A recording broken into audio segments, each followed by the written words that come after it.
Prions ensemble.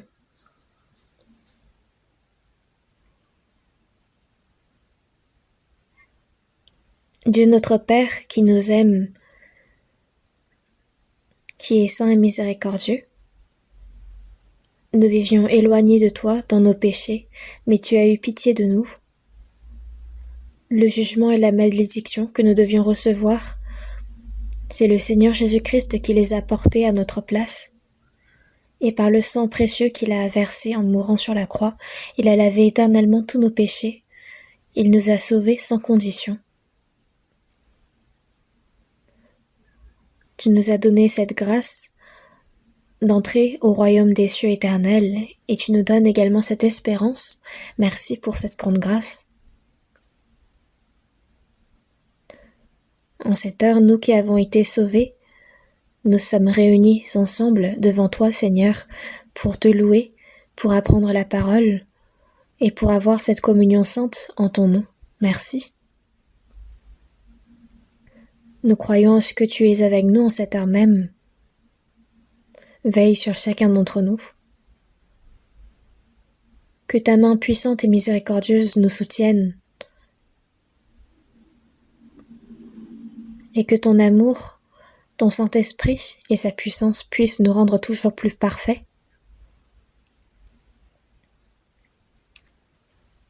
Nous prions pour que le reste de notre vie, nous puissions vivre une vie sans honte en tant que tes enfants. Guide-nous pour cela. Toutes nos églises en Corée du Sud, toutes les nombreuses églises dans le monde, tous ceux qui gardent la foi, tous les frères et sœurs qui prêchent ton évangile, sois avec eux, que ton amour, la puissance et la sagesse du Saint-Esprit soient toujours plus avec eux, afin qu'ils puissent prêcher toujours plus ton évangile avec plus de courage, et que l'évangile puisse continuer à être prêché. Tu nous donnes la parole dont nous avons besoin en ton temps, et tu nous enseignes la voie à prendre. Il y a en cette heure même ta parole, ta volonté sainte qui doit nous être enseignée. Merci de nous aider, et nous avons prié au nom du Seigneur Jésus-Christ. Amen. Cherchons la Bible dans l'Évangile selon Matthieu chapitre 22.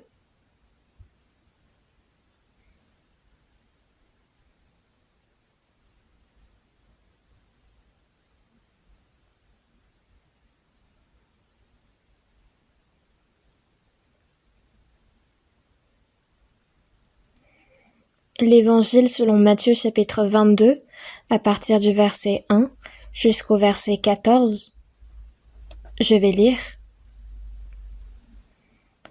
Matthieu chapitre 22, à partir du verset 1.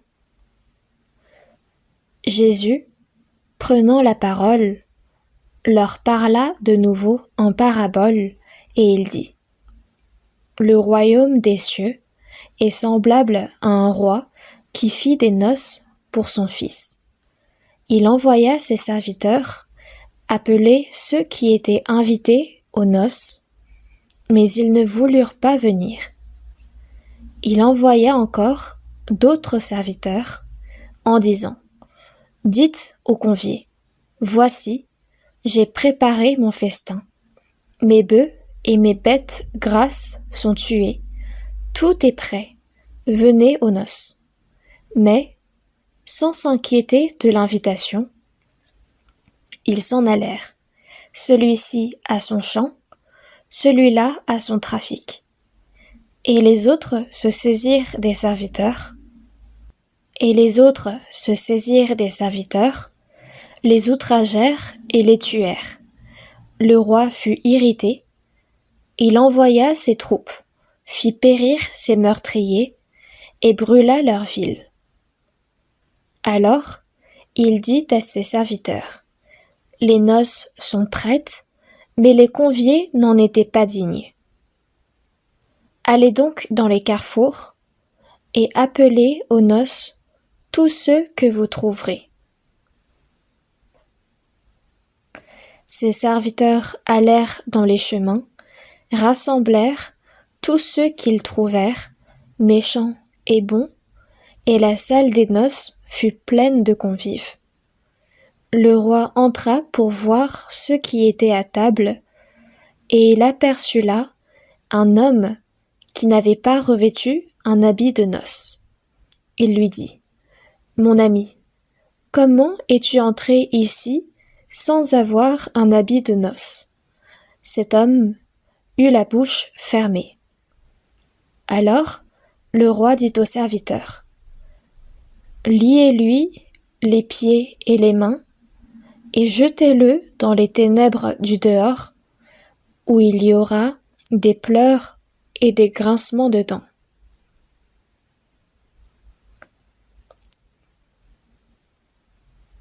Car il y a beaucoup d'appelés, mais peu d'élus. Jusqu'ici,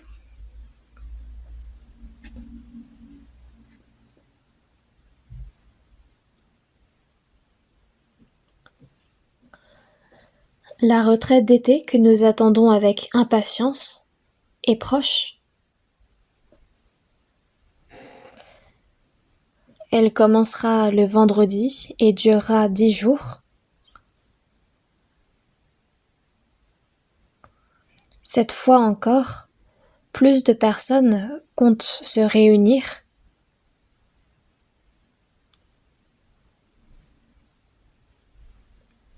Chaque année, le nombre de participants dépasse 10 000. Mais cette année, je pense qu'il y en aura encore plus.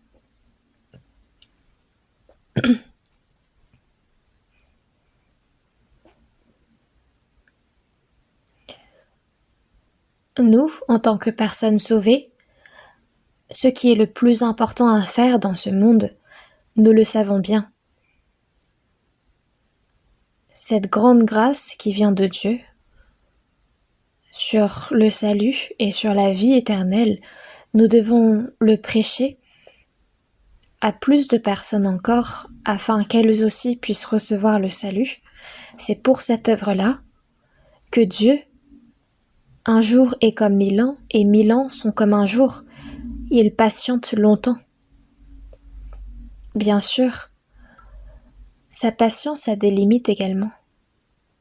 Comme nous le savons, quand l'Évangile sera prêché dans le monde entier, alors viendra la fin.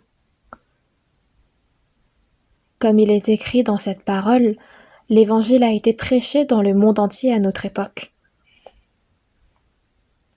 Le monde dans lequel nous vivons a vu la Bible être traduite en plus de 3000 langues.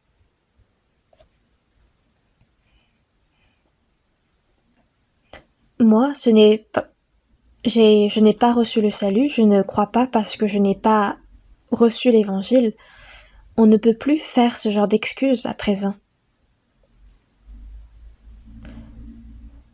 Comme nous venons de lire aujourd'hui, Dieu a préparé des noces pour son Fils et il a invité les gens de ce monde. Le royaume des cieux est semblable à un roi qui fit des noces pour son fils.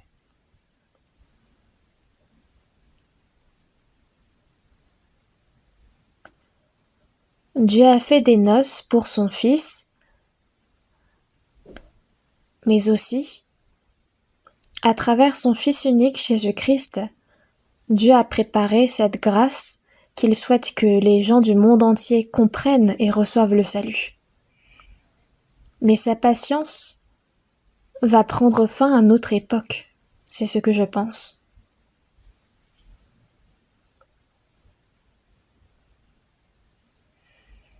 Nous, c'est en cette fin des temps que nous avons compris la grâce de Dieu et reçu le salut. Et au milieu de ce monde, nous avons reçu l'espérance d'entrer dans le royaume des cieux éternels. Nous ne pouvons comprendre à quel point grande est cette grâce, mais nous ne devons pas nous contenter de cela. Mais de nombreuses personnes encore autour de nous n'ont pas compris cette grâce. C'est la volonté de Dieu que ces personnes-là également soient sauvées. pour le salut de ces nombreuses âmes, nous devons continuer l'œuvre de son évangile. Comme le passage que nous venons de lire, le royaume des cieux est semblable à un roi qui fit des noces pour son fils. Le royaume des cieux dont on parle ici, c'est quand une personne qui vit sur cette terre reçoit le salut et qu'elle puisse entrer dans le royaume des cieux. C'est de cette histoire-là qu'on a illustré à travers une parabole. Le royaume des cieux est semblable à un roi qui fit des noces pour son fils. Dieu a invité des personnes pour qu'ils viennent à ces noces. C'est des noces que Dieu organise pour inviter les personnes du monde entier.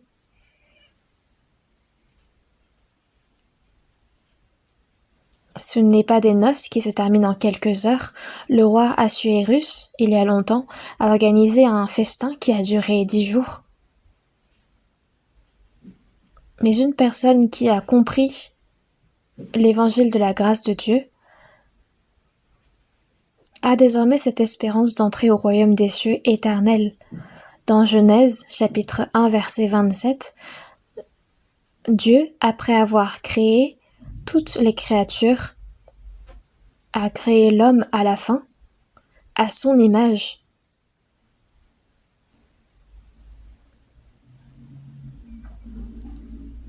Toutes les choses de ce monde ont été créées pour l'homme, et l'homme, lui, a été créé pour la gloire et la volonté de Dieu. Que Dieu ait créé l'homme à son image, on ne parle pas d'une chose charnelle, mais elle fait référence à notre âme et notre esprit. Nous avons été créés à l'image spirituelle de Dieu, ce qui nous rend capables d'entrer au royaume des cieux. Dans Jean chapitre 4 verset 24, Dieu est esprit. On parle là de quelque chose de spirituel et il en va de même pour nous. Notre vie ne se finit pas à notre mort dans ce monde. Mais notre âme et notre esprit retournent à Dieu et nous pouvons désormais vivre éternellement avec Dieu en partageant sa gloire. C'est pour nous donner cette vie éternelle, cette gloire éternelle, que Dieu a créé l'homme à son image. Dans Psaume 49, verset 20, l'homme qui est en honneur et qui n'a pas d'intelligence est semblable aux bêtes que l'on égorge. Que l'homme soit en honneur, c'est qu'il est très précieux. Notre chair ne peut durer que des dizaines d'années dans ce monde, ce n'est pas elle qui est précieuse. Mais notre âme et notre esprit ne meurent pas. C'est elles qui vont vivre éternellement avec Dieu. C'est pour ce plan et pour cette volonté de Dieu que nous avons été créés de façon spirituelle. C'est cela qui est en honneur à Dieu. Mais l'homme qui est en honneur et qui n'a pas d'intelligence, celui qui ne comprend pas cela, est semblable aux bêtes que l'on égorge. L'homme ne doit pas être semblable aux bêtes. Dans Ecclésiaste, chapitre 3, verset 21, « Qui sait si le souffle des fils de l'homme monte en haut, et si le souffle de la bête descend en bas dans la terre ?» La bête n'a pas d'âme et d'esprit. Une fois qu'elle meurt sur cette terre, sa chair retourne à la terre et c'est la fin. Tandis que l'homme, comme il est marqué dans Ecclésiaste chapitre 12 verset 7,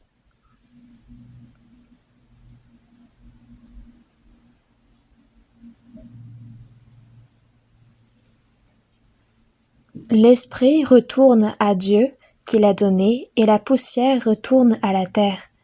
Mais avant cela, souviens-toi de Dieu ton Créateur. L'homme a la chair, mais il a également l'âme et l'esprit. Quand sa chair meurt, parce qu'elle est venue de base de la poussière de la terre, elle retournera à la terre, sauf que l'esprit a été créé à l'image de Dieu. C'est pourquoi, quand sa chair meurt, son esprit retourne à Dieu qui l'a donné.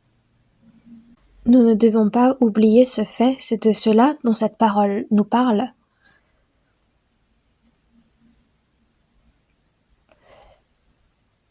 La vie que nous menons sur cette terre, que nous vivions bien ou mal, que nous vivions durement ou dans le confort, ce n'est pas ça qui importe.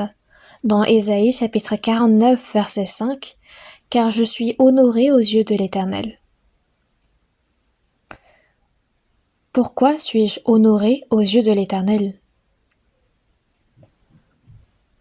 Les enfants sont honorés aux yeux de leurs parents, ils sont précieux, n'est-ce pas?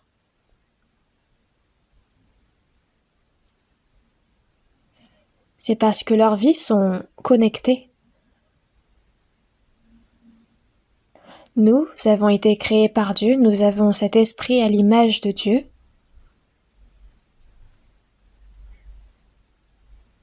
C'est parce que nous sommes voués à vivre éternellement avec Dieu dans son royaume. C'est l'objectif de notre création. C'est pourquoi l'homme est honoré aux yeux de Dieu. Mais si l'homme ne le sait pas, alors il se dit que je meurs maintenant ou plus tard, qu'importe comment je vis, ce n'est pas important. Sauf que c'est parce qu'il ne le sait pas. Dans les textes anciens, il est dit, peu importe le ciel, la terre, ce qui est le plus important, c'est l'homme. Et pourquoi est-ce que l'homme est important? C'est parce qu'il a l'âme et l'esprit.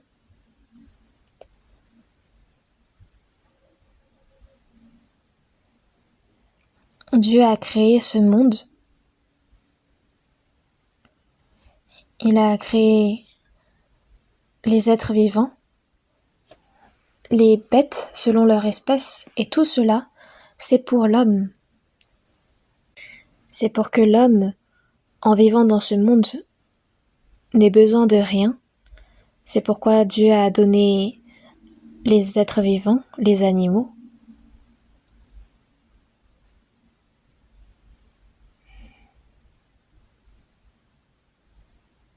Mais l'homme, en vivant dans ce monde, quand sa vie se termine dans ce monde, ce n'est pas la fin, mais après la mort, il y aura une vie éternelle. Dans Job chapitre 19, verset 26, « Quand ma peau sera détruite, quand la chair meurt, elle retourne à la poussière de la terre. » Dans Ecclésiaste chapitre 12, verset 7, « Avant que la poussière retourne à la terre comme elle y était, et que l'esprit retourne à Dieu qui l'a donné. » Souvenez-vous. Avant que notre esprit retourne à Dieu, il nous faut rétablir notre connexion, notre relation avec Dieu. Mais si l'homme ne le sait pas, il est semblable à une bête, il est encore pire qu'une bête. Pourquoi? Parce qu'une bête n'a pas d'âme et d'esprit, donc une fois qu'elle meurt, c'est la fin. Sauf que l'homme, parce qu'il a une âme et un esprit, sa vie ne se résume pas qu'à cette vie sur cette terre, mais il y a cette vie éternelle qui l'attend après la mort. C'est pourquoi il est donné à tous de mourir une seule fois, après quoi vient le jugement.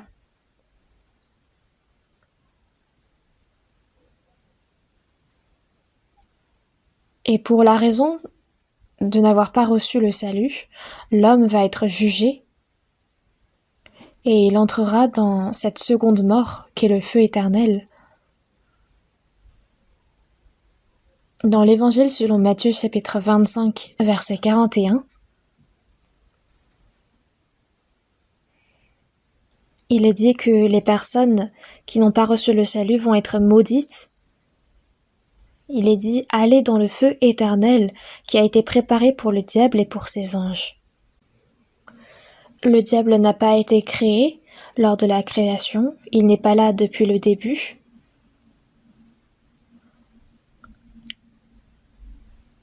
Mais c'est des êtres spéciaux, les anges.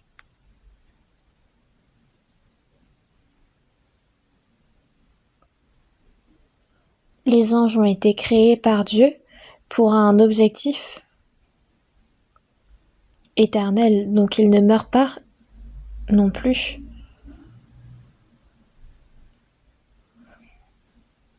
Mais pour le diable, qui s'est opposé à Dieu,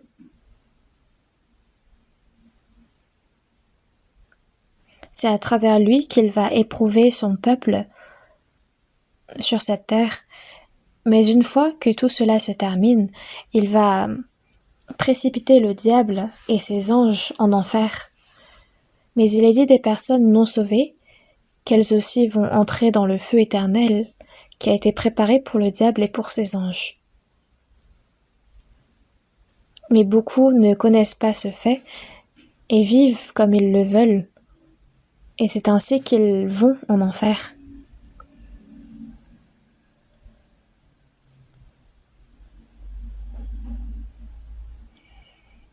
Un homme qui n'a pas reçu le salut va être jugé après sa mort, et il entrera en enfer dans le feu éternel qui a été préparé pour le diable et pour ses anges.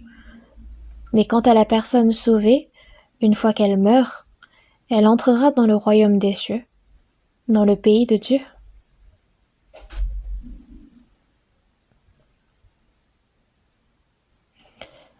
L'objectif de la création de l'homme, ce n'est pas pour le faire vivre quelques années sur cette terre et qu'il meure,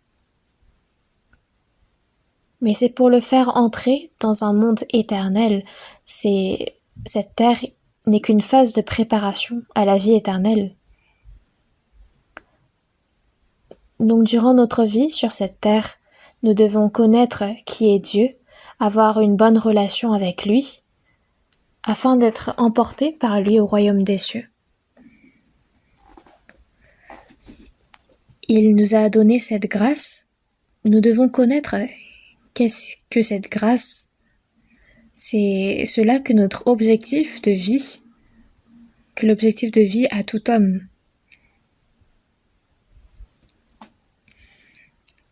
Mais l'homme qui est honoré et qui n'a pas d'intelligence est semblable aux bêtes que l'on égorge.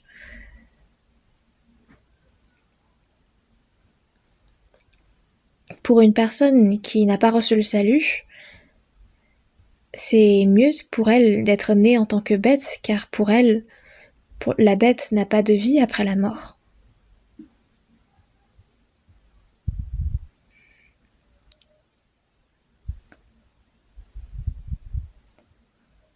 Il est dit que Dieu a donné une grâce, celle d'entrer au royaume des cieux. Le royaume des cieux est semblable à un roi qui fit des noces pour son fils.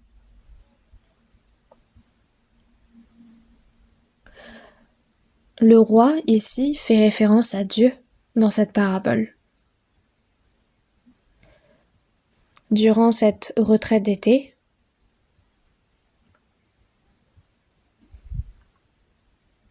de nombreuses personnes qui ne connaissent pas qui est Dieu, qui ne connaissent pas le salut, des personnes qui ont placé leur espérance, leur espoir seulement sur cette terre, vont venir, ils vont apprendre qui est Dieu, qu'est-ce qu'il a fait, que la vie ne se résume pas à cette terre, mais que, comme il est réservé aux hommes de mourir une seule fois, après quoi vient le jugement, qu'il y aura un enfer éternel. Mais il est dit de ceux qui croient qu'ils ne seront point jugés. Dans l'Évangile selon Jean, chapitre 3, verset 18, « Celui qui croit en lui n'est point jugé. »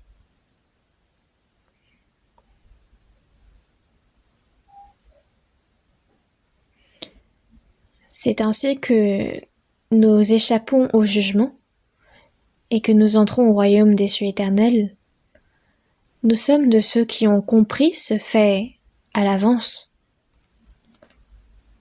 De nombreuses personnes fréquentent une église, ils sont zélés dans la foi, ils sont gentils, ils font beaucoup l'offrande. Beaucoup pensent qu'ils vivent bien en faisant ainsi, et ils pensent que c'est ainsi qu'ils entreront au royaume des cieux. Ils pensent que fréquenter une église, c'est de croire, que de croire avec zèle, c'est de croire. Mais en somme, c'est une fausse foi. De nombreuses personnes n'ont pas encore reçu le salut à cause de cela. Le diable opère à travers cette erreur. Mais maintenant, nous devons prêcher à ces personnes. Dans 1 Timothée chapitre 2 verset 4, Dieu veut que tous les hommes soient sauvés. Il veut que tous les hommes soient sauvés et parviennent à la connaissance de la vérité.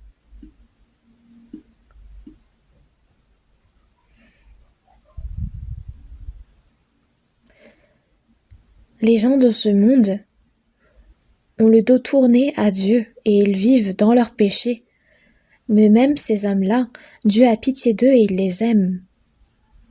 Et afin de les sauver, il a envoyé son Fils unique Jésus, qui a pris la forme d'un homme, et il est mort pour nous sur la croix. Et sur la croix, Jésus s'est écrié en disant « Mon Dieu, pourquoi m'as-tu abandonné ?» C'est que Dieu avait abandonné complètement Jésus, son Fils unique, sur la croix. Comment est-ce possible ?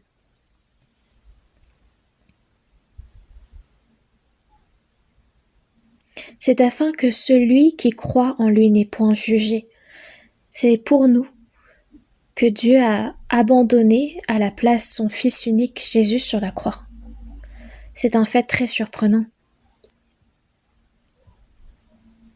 Jésus est mort et par le sang qu'il a versé, il a sauvé éternellement, il nous a sauvés éternellement de nos péchés. Il a brisé le châtiment de la mort. Si Jésus n'avait pas ressuscité, nous n'aurions pas eu l'assurance de savoir si Jésus est réellement mort pour nos péchés, s'il a vraiment pardonné tous nos péchés. Si c'est réellement pour nos péchés, il n'y aurait pas lieu de le savoir.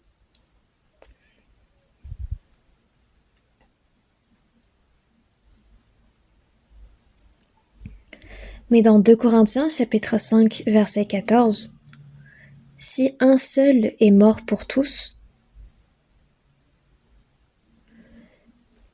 un homme sans péché, sans défaut, le Fils unique de Dieu, a pris tous les péchés du monde et il est mort pour eux. Dans Jean chapitre 1 verset 29, voici l'agneau de Dieu qui ôte le péché du monde. Jésus est l'agneau de Dieu. Et Dieu a placé les péchés du monde entier sur Jésus. Dans Ésaïe chapitre 53 verset 6, et l'Éternel a fait retomber sur lui l'iniquité de nous tous. Dieu a pris les péchés de tous les pécheurs, de tous ceux qui ont quitté Dieu, et il les a fait retomber sur Jésus.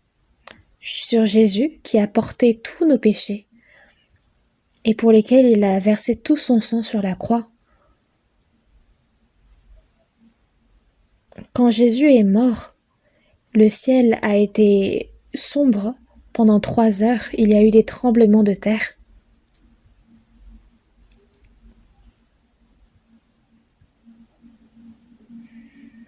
Même le ciel, même la terre ont pleuré parce que Dieu avait abandonné son Fils unique.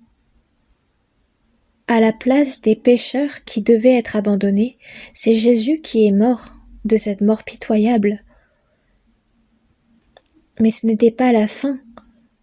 Pour montrer que le Seigneur a transcendé la mort, il nous l'a fait croire et il est devenu le Seigneur qui le Seigneur de la vie éternelle.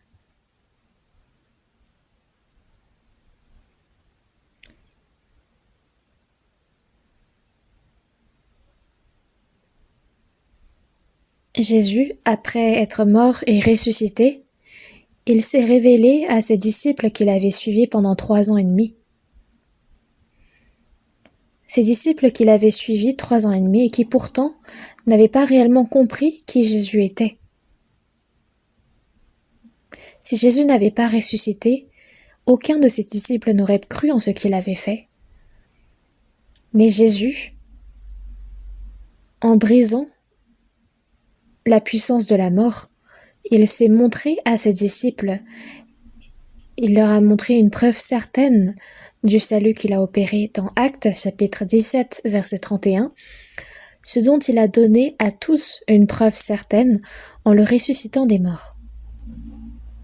La résurrection de Jésus est la preuve que Jésus-Christ est le Fils de Dieu.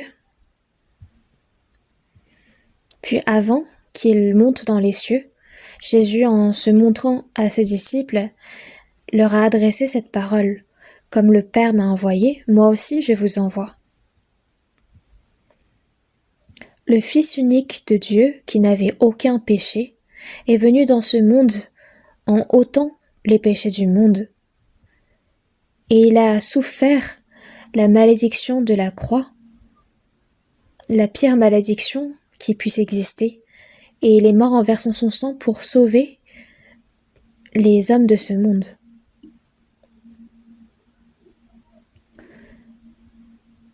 Après être ressuscité, Jésus dit « Comme le Père m'a envoyé, moi aussi je vous envoie ».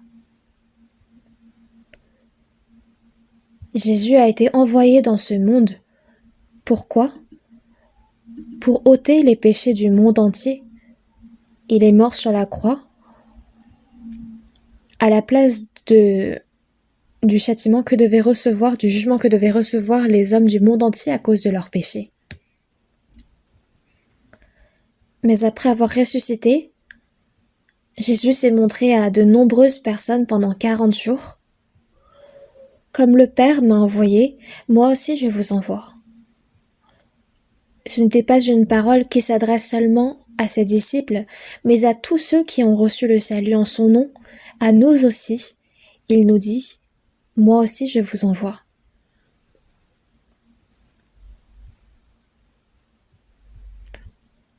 Après ces paroles, il souffla sur eux et leur dit « Recevez le Saint-Esprit ». Pourquoi est-ce qu'il a soufflé sur eux en disant « Recevez le Saint-Esprit » ? C'est parce que il y a désormais cet esprit de Jésus-Christ, cet esprit de la résurrection après la mort de Jésus sur la croix et sa résurrection.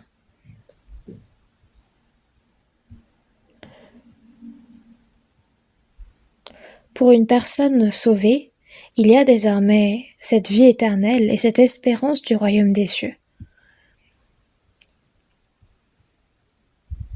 Pendant 40 jours, après sa résurrection, Jésus s'est montré de son vivant. Comme le Père m'a envoyé, moi aussi je vous envoie.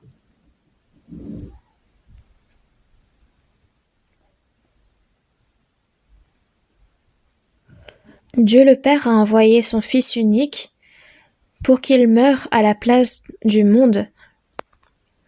C'est afin qu'il reçoive le jugement et la malédiction à la place des hommes à cause de leurs péchés. C'est pourquoi il a envoyé Jésus-Christ. C'est cette parole dans 2 Corinthiens, chapitre 5, verset 14. « Si un seul est mort pour tous, tous donc sont morts. » C'est à la place de la mort de tous, il y a un seul qui est mort pour tous. Et nous, c'est par la foi en ce que Dieu a fait pour nous, que Jésus est mort à notre place, qu'il a versé son sang et qu'il a lavé éternellement nos péchés. C'est en croyant en ce fait que nos péchés ont été lavés. Jésus, avant de monter dans les cieux, il a dit « Comme le Père m'a envoyé, moi aussi je vous envoie ». Jésus, par le sang qu'il a versé en mourant sur la croix, il a lavé nos péchés. C'est pour cela qu'il a été envoyé. Puis aux disciples, Jésus a dit, « Comme le Père m'a envoyé ». Comme Jésus a été envoyé pour laver éternellement les péchés du monde entier,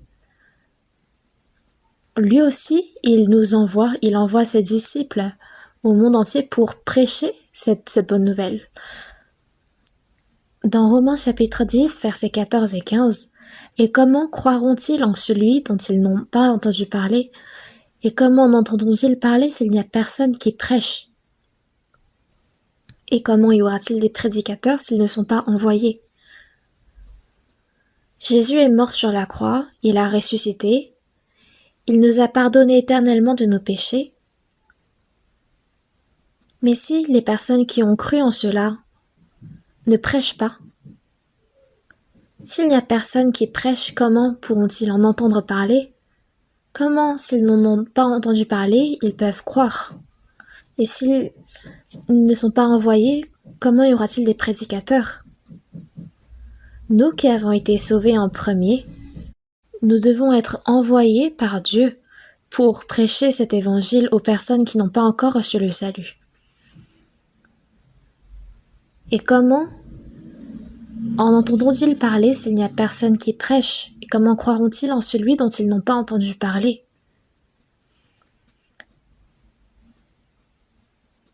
Jésus souffla sur ses disciples et leur dit « Recevez le Saint-Esprit. Ceux à qui vous pardonnerez les péchés, ils leur seront pardonnés.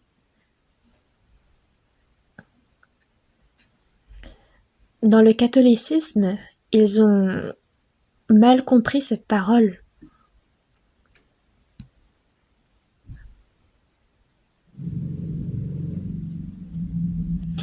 Ils pensent que l'apôtre Pierre a reçu les clés de l'évangélisation des païens, et parce que l'apôtre Pierre n'est pas capable d'endosser seul cette responsabilité, qu'il a établi des prêtres ou des papes, et que ces papes ont la capacité, qu'ils ont le pouvoir de pardonner les péchés à ceux qui viennent confesser leurs péchés, mais ce n'est pas le cas. Jésus a reçu le jugement à notre place sur la croix, et c'est ce pardon des péchés qu'il a opéré sur cette croix qu'il nous faut croire, et c'est de croire qu'est le salut, et de ne pas croire, c'est de ne pas recevoir le salut.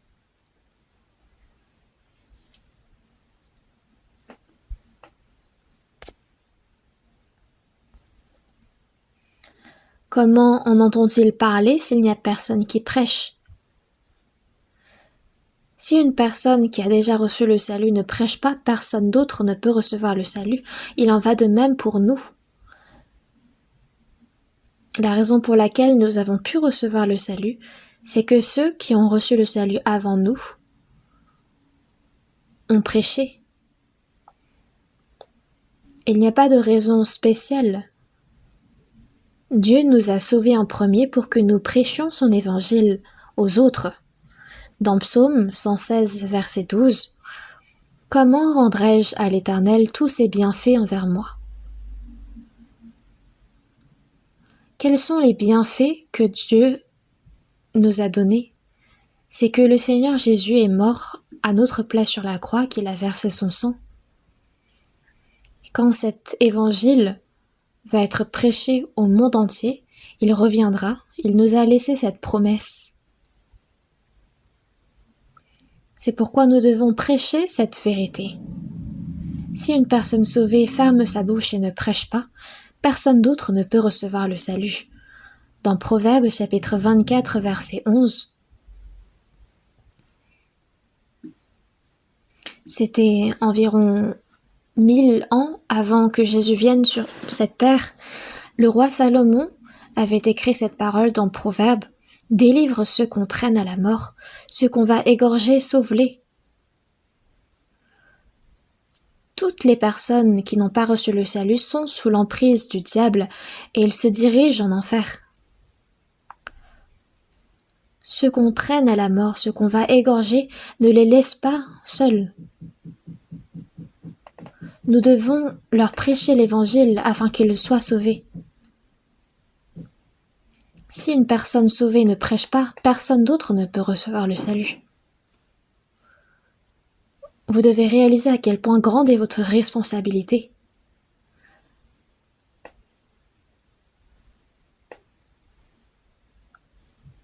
Si nous prêchons, d'autres personnes peuvent recevoir le salut, mais si nous ne prêchons pas, les personnes qui n'ont pas reçu le salut se dirigent tout droit en enfer. C'est comme il est marqué dans Matthieu chapitre 22, verset 2. Le royaume des cieux est semblable à cela. De préparer un peuple pour entrer au royaume des cieux, c'est semblable à cela. Semblable à un roi qui fit des noces pour son fils.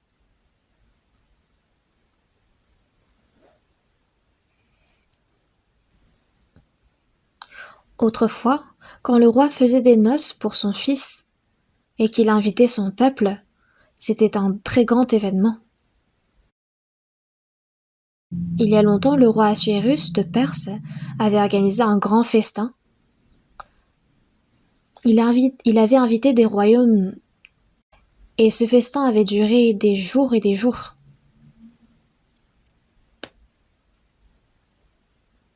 Mais ce festin allait prendre fin d'un jour ou l'autre, n'est-ce pas?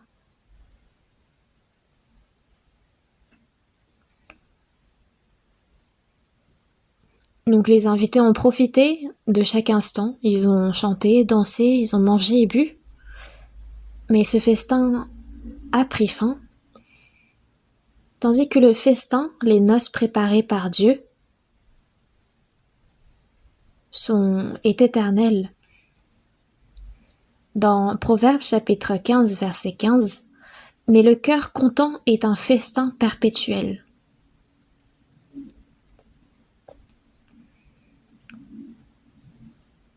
Tandis que tous les jours du malheureux sont mauvais. Le cœur d'une personne sauvée est un festin perpétuel, parce que nous avons cette joie éternelle. Une personne sauvée possède une joie et une paix que nul homme dans ce monde ne peut avoir.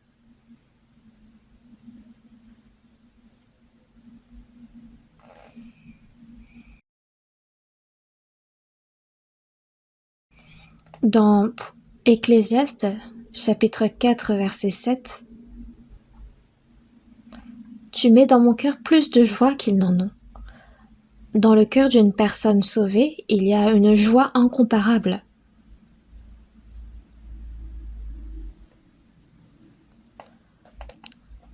Plus de joie quand abondent leur froment et leur mou.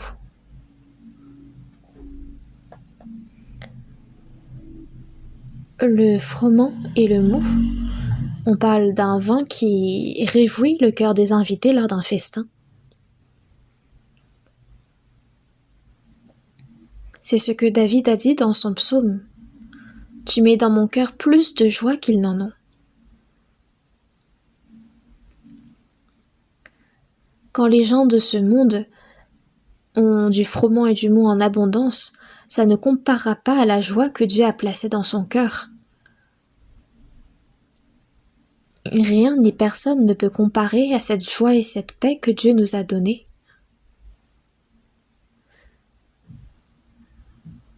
Dans Jean chapitre 14, verset 27, Jésus a dit « Je vous donne ma paix. » Ma paix. Il nous a donné la paix du Seigneur. Et à tous ceux qui ont reçu cette paix,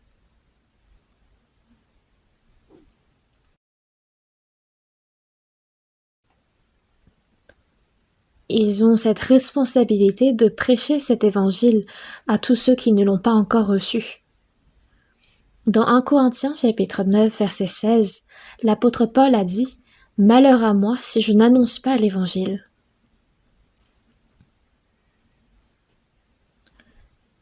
Si je n'annonce pas l'évangile, ça ne s'arrête pas là, mais il y aura une malédiction. Même dans Proverbes chapitre 24 verset 11,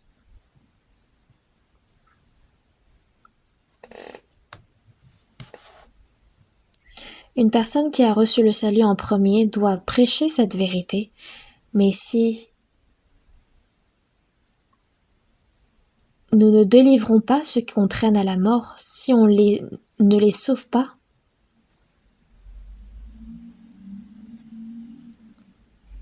alors Dieu va nous en redemander la responsabilité.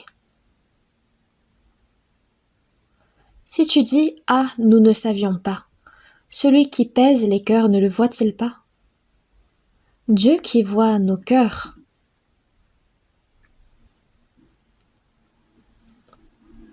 Si je dis « Ah, nous ne savions pas », ça n'a aucun rapport avec moi. Si cette personne va en enfer, est-ce que c'est réellement le cas? Est-ce qu'on va accepter cette excuse? Après que Caïn a tué Abel, Dieu lui a demandé « Caïn, où est ton frère Abel ?» Il répondit « Je ne sais pas. Suis-je le gardien de mon frère ?» C'est lui-même qui avait tué son frère, et il dit « Je ne sais pas. »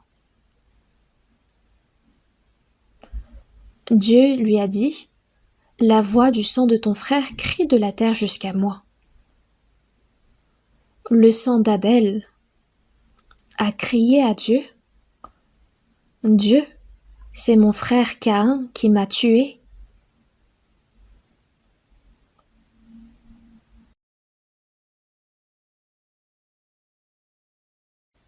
La voix du sang d'Abel qui a crié la faute de Caïn.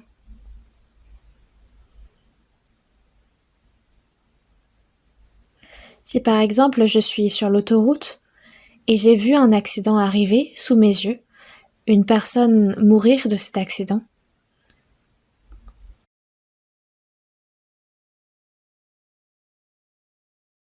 si à côté je passe et je dis « Ah, c'est dommage pour cette personne » et je passe mon chemin, cela devient un péché. Dans Jacques chapitre 4 verset 17, « Celui donc qui sait faire ce qui est bien et qui ne le fait pas commet un péché. » Les gens de ce monde pensent que s'ils font le mal, c'est ça le péché. Mais à nous les personnes sauvées, de ne pas faire le bien, c'est aussi un péché. Et qu'est-ce que le pire péché? C'est qu'aux personnes qui se dirigent en enfer, on ne leur prêche pas l'évangile, qu'on ne leur parle pas de Dieu. Mais pour leur salut, il nous faut prêcher qui est Dieu, qu'est-ce qu'il a fait. Nous devons les aider à recevoir le salut. Même si nous le savons, si nous disions « Ah, nous ne savions pas », ça n'a aucun rapport avec nous. C'est comme quand Caïn a tué son frère Abel et qu'il a dit « Je ne sais pas, suis-je le gardien de mon frère ?» C'est tellement orgueilleux. Nous voyons les personnes autour de nous mourir et se diriger en enfer, et si nous ne faisons rien, c'est aussi un meurtre. Après notre salut, il nous reste encore tellement de choses à faire.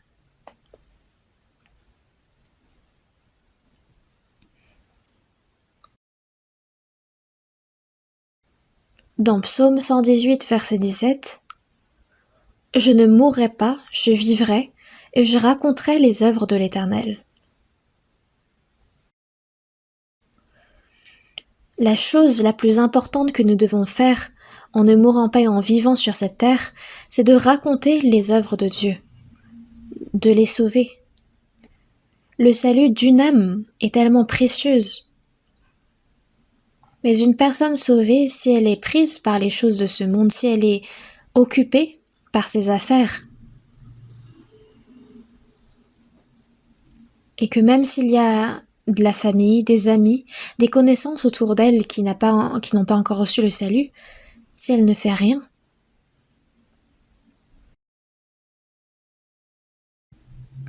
Dieu dit, c'est son commandement, insiste en toute occasion favorable ou non. Si nous prêchons, la personne peut croire ou elle peut ne pas croire, mais ce ne sera plus de notre responsabilité à ce moment-là. Mais il nous faut prêcher en premier. il y a des noces que Dieu a fait pour son Fils.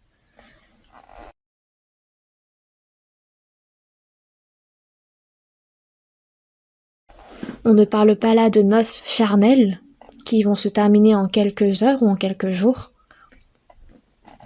mais on parle de noces spirituelles. Il envoya encore d'autres serviteurs en disant « Venez ». Et les personnes, les invités qui ont reçu en premier l'invitation aux noces de Dieu, c'était le peuple d'Israël. À travers les prophètes, Dieu a annoncé la venue du Seigneur Jésus-Christ.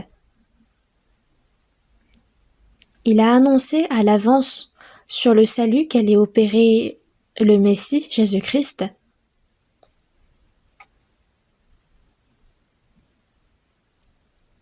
Le peuple d'Israël aurait dû, quand il y avait Jésus parmi eux, connaître, faire le lien avec la prophétie de Dieu et l'accueillir, mais ils ne l'ont pas accueilli.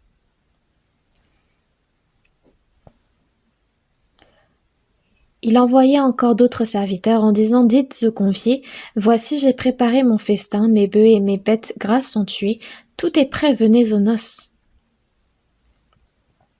Cette fois-ci, il a envoyé d'autres serviteurs pour inviter d'autres conviés, et le roi a dit « Voici j'ai préparé mon festin ».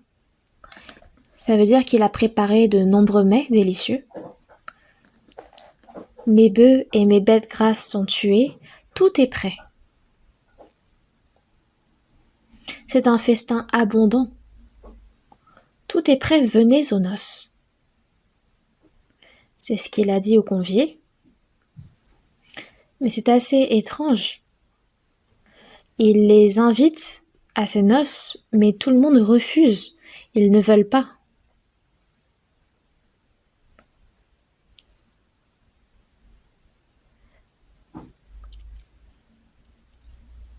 Si à notre époque, il y a un président d'un grand pays qui invite son peuple à ses noces, est-ce qu'on n'irait pas?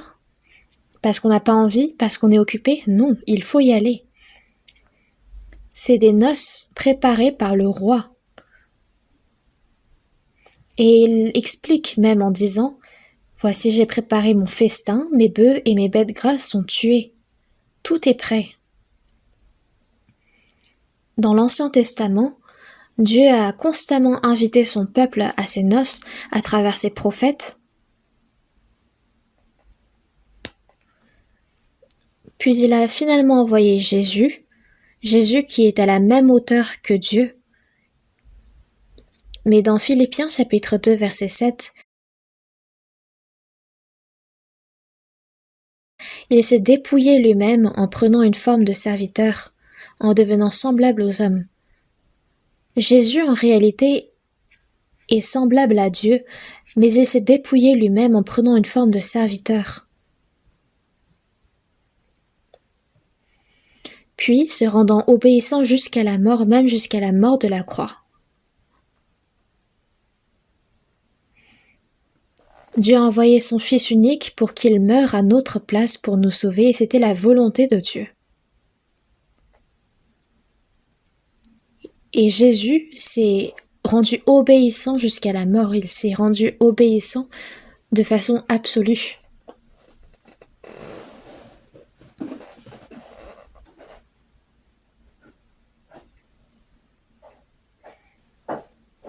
Dieu explique, il raconte que son festin est prêt. Il implore son peuple de venir à ses noces.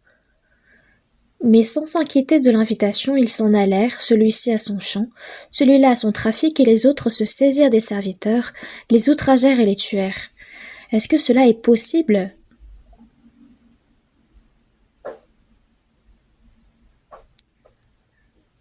Le roi, il insiste, mais son peuple est irrité.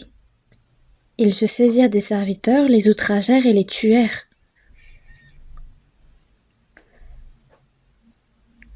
Certains disaient « Nous devons travailler dans le champ » ou alors « Nous devons continuer notre commerce ». Et parce que les serviteurs ont insisté, ils étaient irrités, ils les outragèrent et les tuèrent. Est-ce que c'est possible de commettre une telle action contre le roi? Les premiers invités des noces de Dieu étaient le peuple d'Israël. Au peuple d'Israël, Dieu a continué à envoyer des prophètes encore et encore. Quand il les envoyait, le peuple n'écoutait pas. Et c'est à plusieurs reprises que Dieu a insisté sur l'importance de ces noces, que tout était prêt. Il les supplie de venir à ces noces, mais le peuple refuse. Et non seulement ils refusent, mais ils se saisirent des serviteurs, les outragèrent et les tuèrent. Est-ce que cela est possible? Qu'est-ce que cela signifie? Ça illustre comment le peuple d'Israël n'a non seulement pas écouté la parole des prophètes envoyés par Dieu, mais il les a tués également. Et même si le Fils unique de Dieu, Jésus-Christ, qu'ils ont refusé d'écouter et qu'ils l'ont fait tuer, qu'ils l'ont fait mourir sur la croix. C'est pourquoi le roi fut irrité. Il envoya ses troupes, fit périr ses meurtriers et brûla leur ville. Il a fait périr ses meurtriers et il brûla leur ville.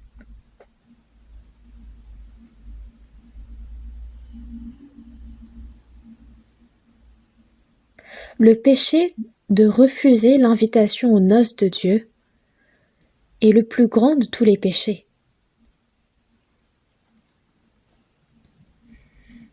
Non seulement ils ont refusé, mais ils ont également outragé et tué les serviteurs envoyés par Dieu. C'est un très grand péché. C'est pourquoi le roi fit périr ses meurtriers et il brûla leur ville.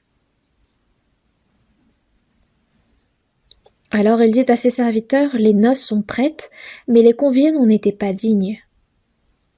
Les conviés n'en étaient pas dignes. Ceux qui étaient conviés en premier,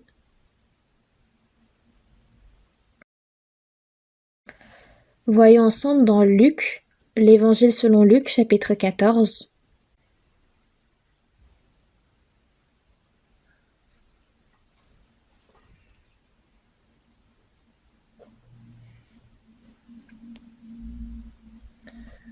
Chapitre 14, à partir du verset 16, je vais lire.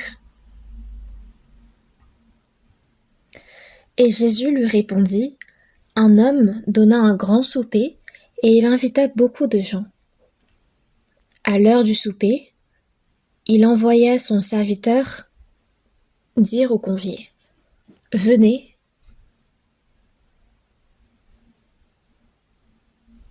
car tout est prêt, déjà prêt.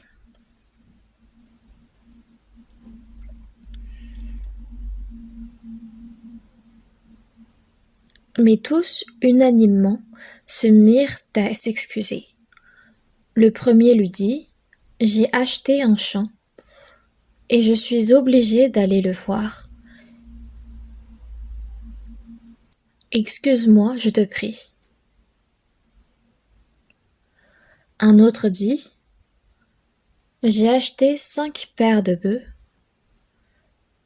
et je vais les essayer. Excuse-moi, je te prie.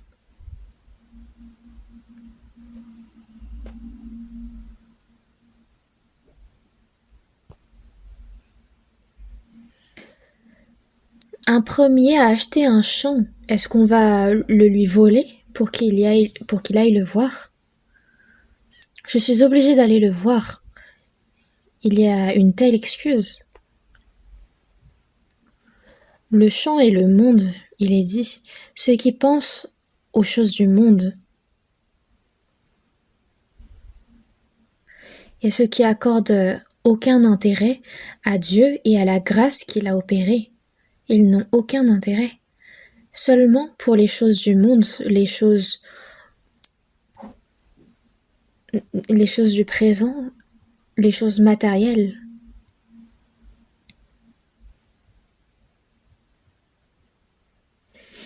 Puis il y en a un autre qui dit « J'ai acheté 5 paires de bœufs et je vais les essayer. Excuse-moi, je te prie.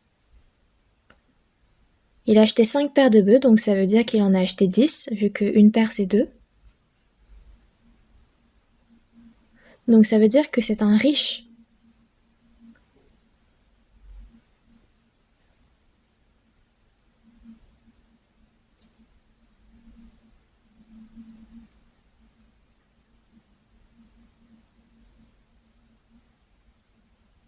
Mais il est dit que cet homme va aller les essayer, ces 5 paires de bœufs. Mais en quoi il va les essayer, c'est une excuse encore une fois. Un autre dit, je viens de me marier et c'est pourquoi je ne puis aller.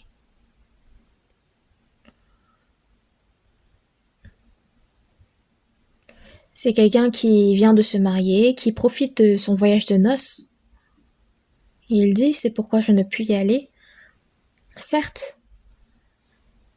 Mais est-ce que c'est une excuse suffisante pour refuser les noces du roi? Non.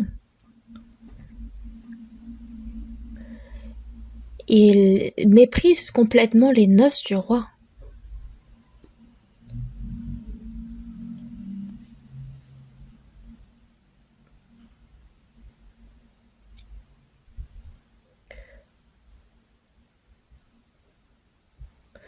Au verset 21, le serviteur, de retour, rapporta ces choses à son maître. Alors, le maître de la maison, irrité, dit à son serviteur, « Va promptement dans les places et dans les rues de la ville et amène ici les pauvres, les estropiés, les aveugles et les boiteux. »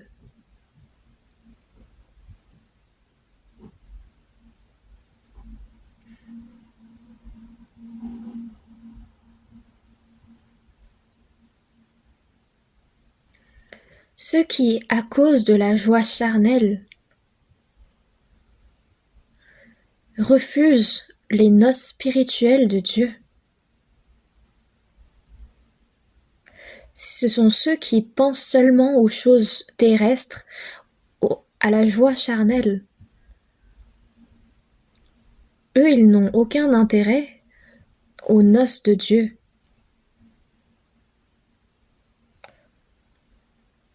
Les noces du roi, c'est la comparaison utilisée pour caractériser les noces de Dieu. Les noces de Dieu ne prennent pas fin comme les noces des gens de ce monde. On ne va pas seulement s'amuser, chanter, manger pendant quelques heures et prendre faim. Mais les noces de Dieu, vis-à-vis des gens du monde entier, ne prennent pas fin comme les choses joyeuses et temporaires de ce monde. Ça ne prend pas fin seulement sur cette terre, mais ça va perdurer éternellement au royaume des cieux. C'est une joie éternelle dont on parle. Dans Proverbes chapitre 15, verset 15, « Tous les jours du malheureux sont mauvais, mais le cœur content est un festin perpétuel. »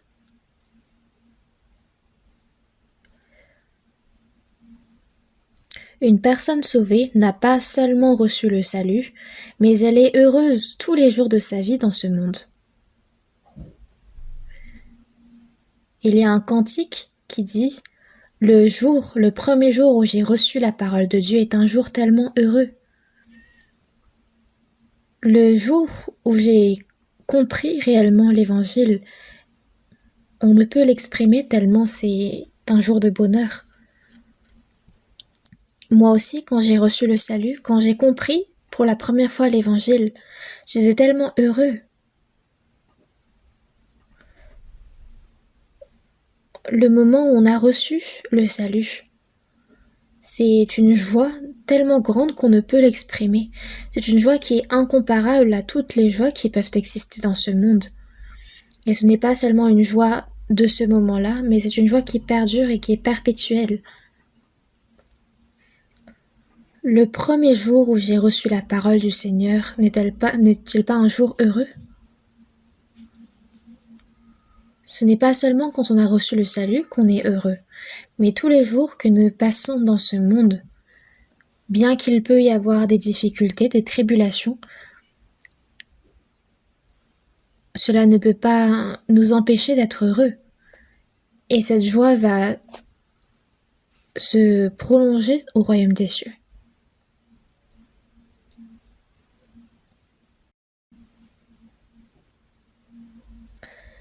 Les personnes de ce monde sont au milieu du péché, ils sont au milieu de souffrances et de difficultés. C'est pourquoi ils ne peuvent être dans une paix parfaite. C'est parce qu'ils sont éloignés de Dieu. C'est des âmes qui sont perdues. C'est pourquoi ils ne peuvent profiter d'une joie parfaite. C'est seulement des joies vaines qu'ils peuvent avoir. Dans Proverbe, il est dit « Au milieu même du rire, le cœur peut être affligé et la joie peut finir par la détresse. » Ils peuvent être capables de rire un moment, mais c'est une joie qui finit par la détresse. C'est parce que leur âme est continuellement dans la souffrance.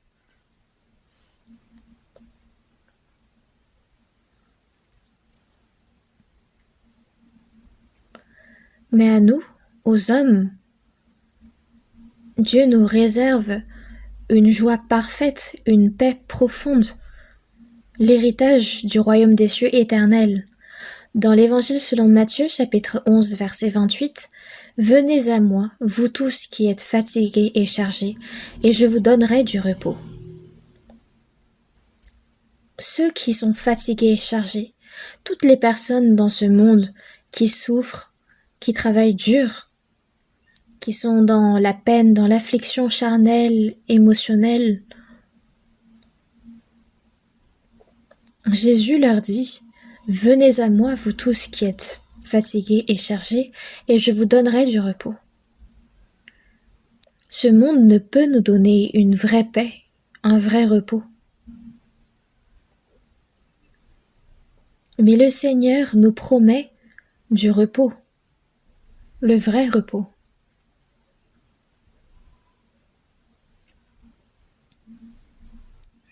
Dieu souhaite donner à tous les hommes du monde entier la vie éternelle, l'espérance et l'héritage du royaume des cieux.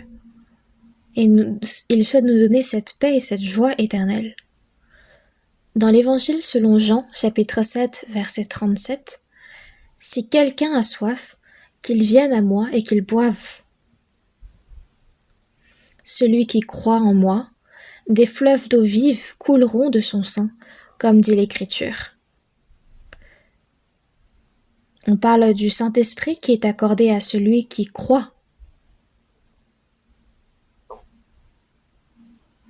Les gens de ce monde, ce n'est pas qu'ils ont soif parce qu'ils n'ont pas d'eau, ou qu'ils ont faim parce qu'ils n'ont rien à manger, mais c'est parce que toujours dans leur cœur ils ont soif. C'est parce que leur âme et leur esprit ont quitté le côté de Dieu et ils errent ça et là.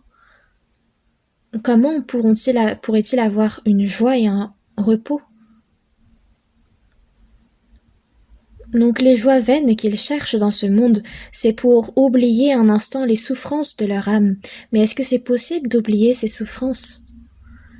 Une fois que leur joie temporaire prend fin, ils sont encore plus frustrés, ils sont encore plus assoiffés.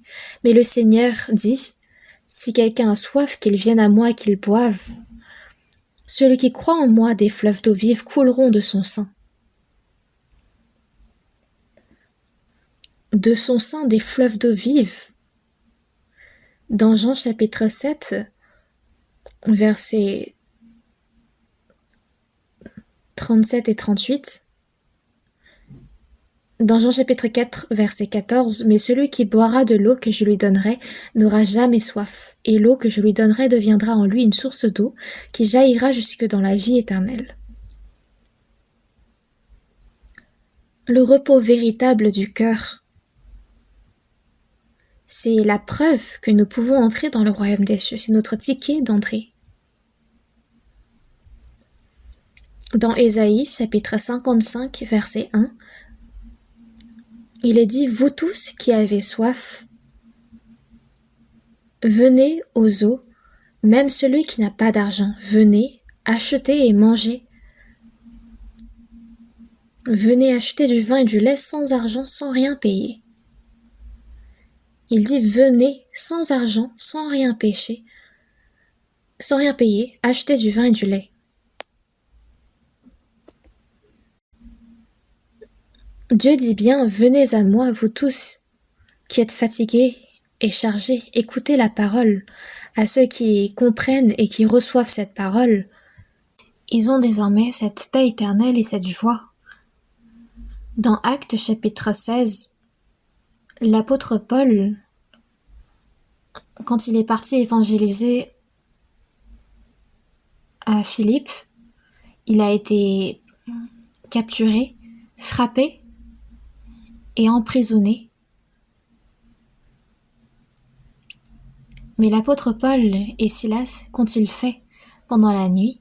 Ils n'ont pas pleuré, mais ils ont été joyeux et ils ont loué le Seigneur. Puis la porte de leur prison a été ouverte. Le geôlier était surpris par cet événement. Un geôlier, quand il perd ses prisonniers, est exécuté. Donc il voulait se donner la mort. Mais l'apôtre Paul s'est écrié en disant « Ne te prends pas la vie, nous sommes tous ici. »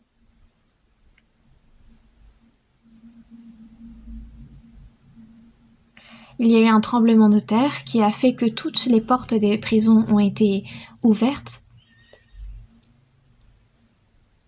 Mais c'est quand l'apôtre Paul et l'apôtre Silas ont prié, quand ils ont loué le Seigneur, que ces choses sont arrivées. Alors qu'ils ont été frappés de verges, qu'ils ont été emprisonnés, ils ont continué à louer le Seigneur.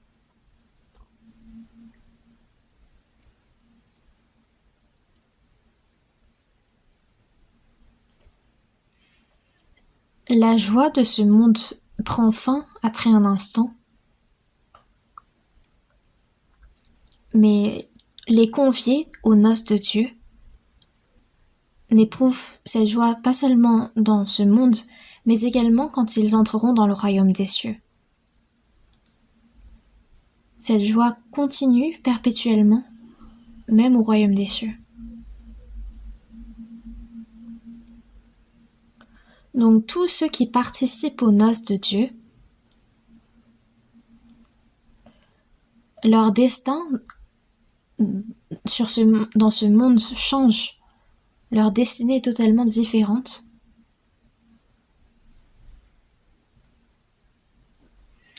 Dieu a d'abord envoyé ses prophètes au peuple d'Israël, mais comme il est écrit dans Jérémie chapitre 25 verset 4, « L'Éternel vous a envoyé tous ses serviteurs, les prophètes. Il les a envoyés dès le matin, et vous n'avez pas écouté. Vous n'avez pas prêté l'oreille pour écouter. » Dieu a envoyé ses prophètes encore et encore. Pourquoi?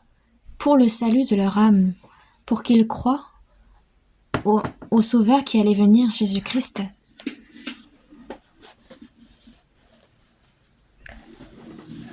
Mais le peuple d'Israël n'a pas écouté, ils n'ont même pas prêté l'oreille pour écouter. Ils ont refusé de participer aux noces de Dieu. La raison de ce refus, c'est comme il est marqué dans Luc chapitre 14 tout à l'heure. Ils ne sont même pas intéressés. Moi, j'ai acheté un champ. S'ils l'ont acheté, ils peuvent le laisser tranquille, il n'y a personne qui va le prendre. J'ai acheté 5 paires de bœufs et je vais les essayer.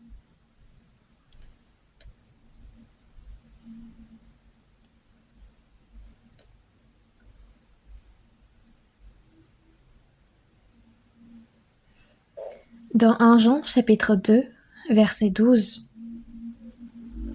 jusqu'au verset 17,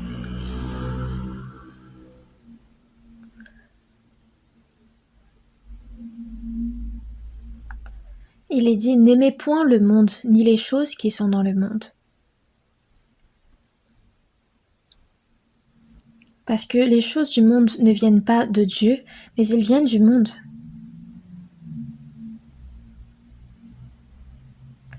Toutes les choses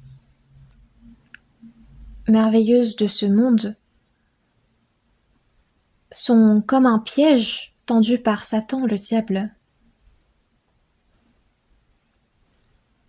Il souhaite que l'âme des hommes soit perdue, qu'ils ne comprennent jamais la grâce de Dieu. Et c'est ainsi qu'il séduit par d'autres joies.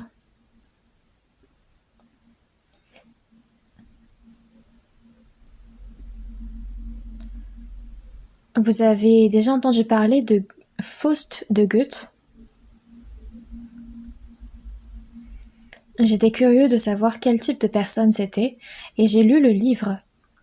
C'est une histoire très compliquée, longue, mais je me suis forcée à lire pour comprendre réellement l'histoire. Et pour résumer un peu facilement l'histoire,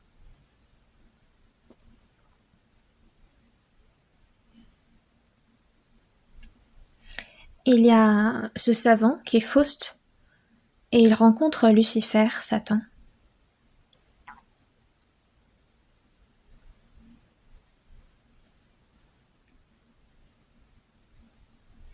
Il n'avait jamais connu qu'est-ce que la joie dans ce monde, et il avait travaillé dur toute sa vie, et il atteignait sa vieillesse.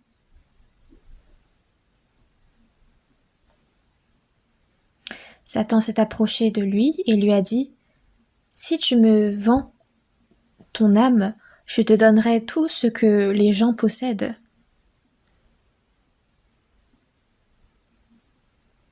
Je te donnerai l'honneur, la gloire, la puissance, la richesse, tout en abondance. Mais en échange, quand tu mourras, donne-moi seulement ton âme. Ils ont signé le contrat.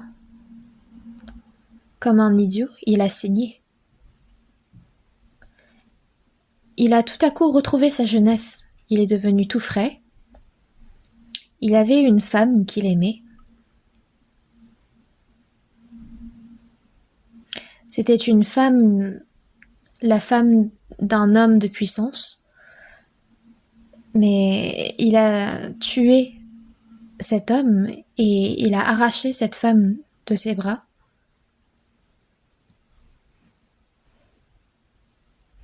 Il a reçu également ce pouvoir de transformer de l'argent en or. Faust a donc connu toute la richesse qu'il pouvait connaître. Mais il y avait ce contrat qui disait: quand tu mourras, donne-moi seulement ton âme. Donc c'est à quoi nous devons réfléchir. Satan, le diable, nous propose de nombreuses séductions dans ce monde. Il dit: tu peux tout avoir, seulement à ta mort, donne-moi ton âme.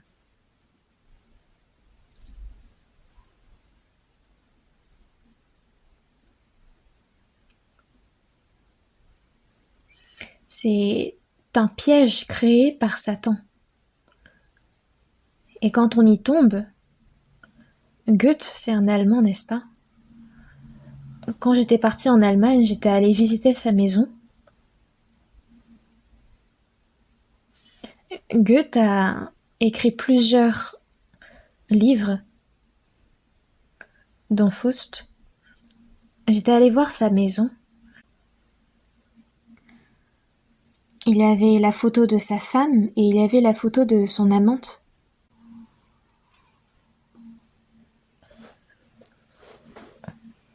Je m'étais posé cette question.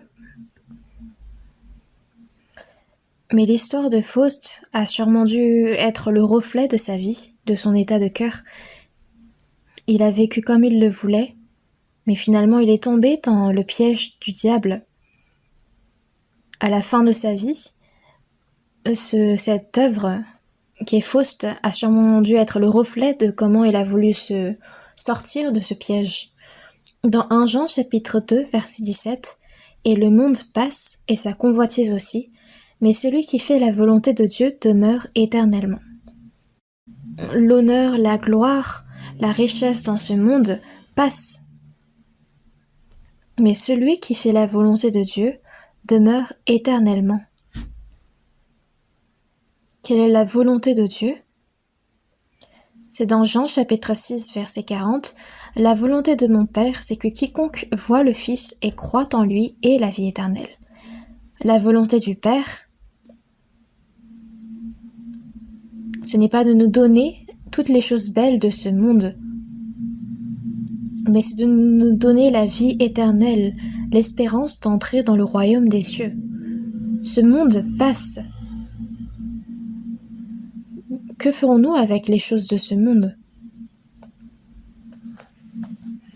Mais c'est de recevoir la vie éternelle que de faire la volonté de Dieu. Mais les hommes se concentrent trop sur les choses visibles à l'œil, les choses du présent, les choses matérielles. C'est ces choses-là qu'ils recherchent. Et c'est pourquoi ils refusent les noces de Dieu, où Dieu a envoyé son Fils unique Jésus-Christ pour nous sauver. Mais les hommes ne se focalisent pas sur ce point-là.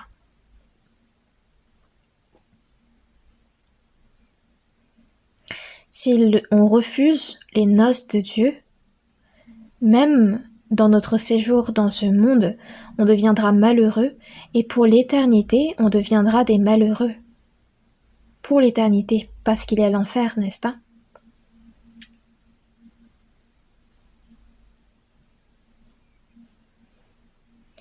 Pour des joies temporaires de ce monde, pour des joies charnelles, de refuser et de refuser les noces de Dieu, on ne doit pas. Dans Hébreux chapitre 2 verset 3, « Comment échapperons-nous en négligeant un si grand salut ? » Un si grand salut. Pourquoi a-t-on dit que le salut est aussi grand ?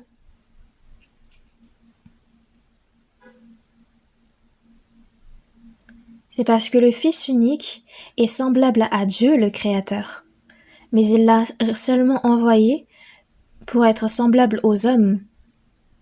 Il s'est dépouillé lui-même et il a pris les péchés du monde entier pour que un seul meure à la place de tous. Cette grande grâce. Et par cette grâce, le salut qu'il nous donne, d'être dos à cette grâce, qu'est-ce que cela signifie ? C'est que on n'y porte pas d'intérêt. Pour l'intérêt qu'on porte aux choses de ce monde, aux choses vaines de ce monde, si on néglige un si grand salut, comment est-ce qu'on peut échapper à la colère de Dieu en négligeant un si grand salut ? Même si on essaye de vivre notre vie de façon bonne dans ce monde, c'est parce qu'on a fait dos au salut de Dieu qu'on va en enfer.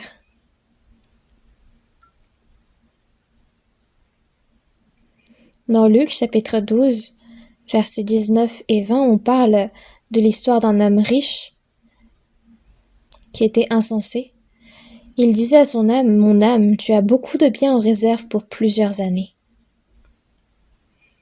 Repose-toi, mange, bois et réjouis-toi. » Mais Dieu lui dit, « Insensé, cette nuit même ton âme te sera redemandée, et ce que tu as préparé, pour qui cela sera-t-il »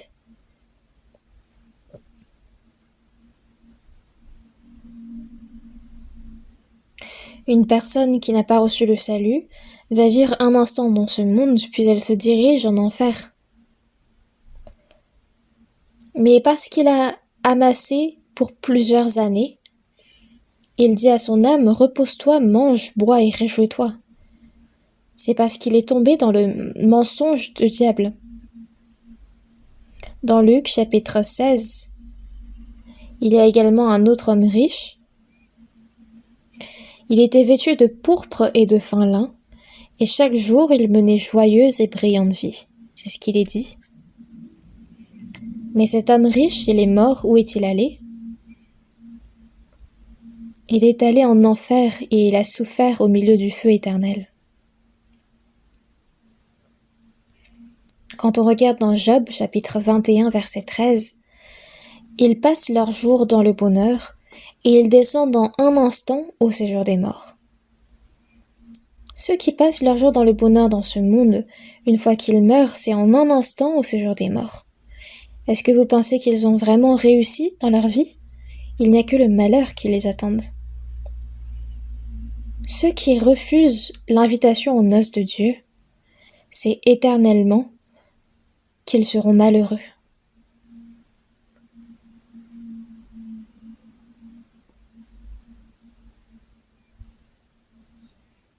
Le peuple d'Israël a reçu en premier l'invitation aux noces de Dieu, mais ils ont persécuté ses prophètes et ils les ont refusés. Quand Jésus est venu lui-même auprès du peuple, qu'est-ce qu'ils ont fait? Ils l'ont persécuté également. Ils l'ont tué, ils ont persécuté les apôtres et ils les ont tués eux aussi. Ils n'ont pas seulement refusé les noces de Dieu, mais ils ont également tué Jésus-Christ et les prophètes envoyés par Dieu.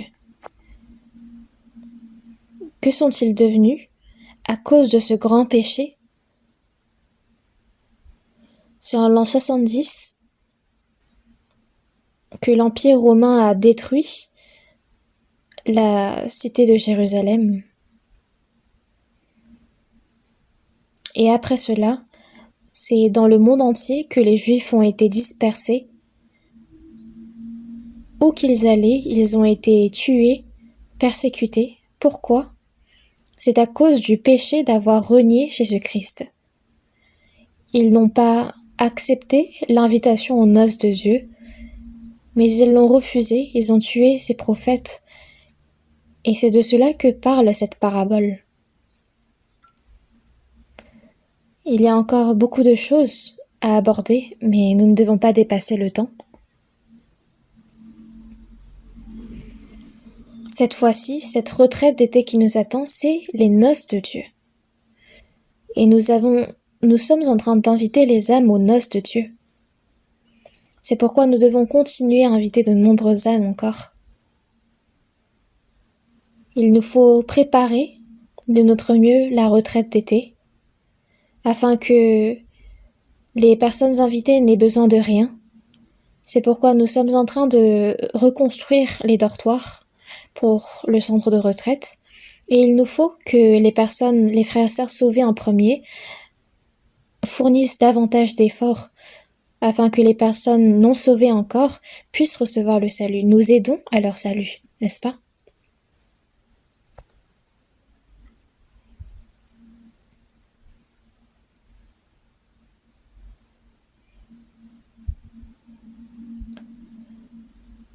Notre époque est la dernière ère où nous voyons l'évangile être prêché au monde entier, jusqu'aux extrémités de la terre. À Jérusalem, dans toute la Judée, en Samarie, dans le monde entier.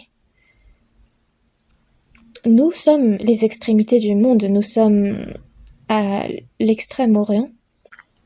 Quand je vais aller prêcher au Japon, je leur dis: le Japon, vous êtes une île, vous êtes vraiment l'extrémité du monde.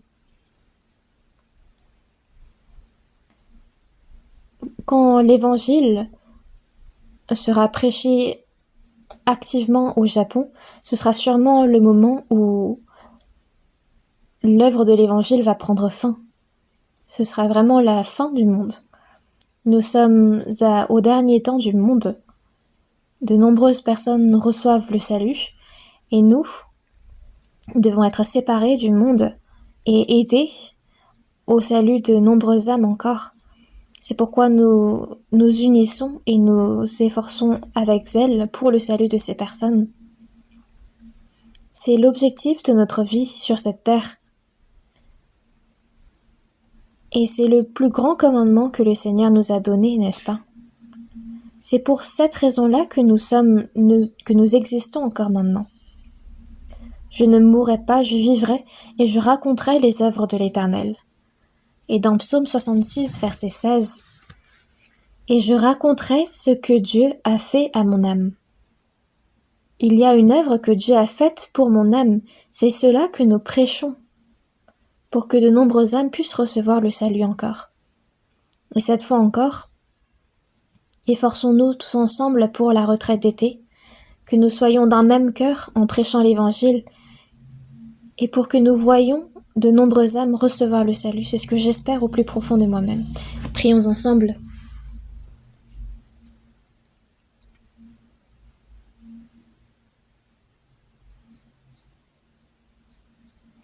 Dieu notre Père qui nous aime, qui est saint et miséricordieux, en cette fin des temps que tu as fixée, au milieu de ces nombreuses personnes de ce monde, tu nous as sauvés en premier, tu nous as séparés saintement, et tu nous permets de demeurer dans ton Église où tu demeures également. Et au sein de cette Église, tu nous permets d'apprendre ta parole, de recevoir la conduite du Saint-Esprit. Merci pour cela. La retraite d'été que nous préparons approche. Aide-nous, nous qui sommes sauvés en premier, à pouvoir nous unir et à pouvoir nous efforcer à guider les âmes qui n'ont pas encore reçu le salut à ta parole, afin qu'eux aussi puissent comprendre ton évangile et recevoir le salut. Nous reposons toutes choses entre tes mains puissantes. Nous prions pour que toutes choses puissent permettre d'accomplir ta volonté. Sois avec nous et nous avons prié au nom du Seigneur Jésus-Christ. Amen.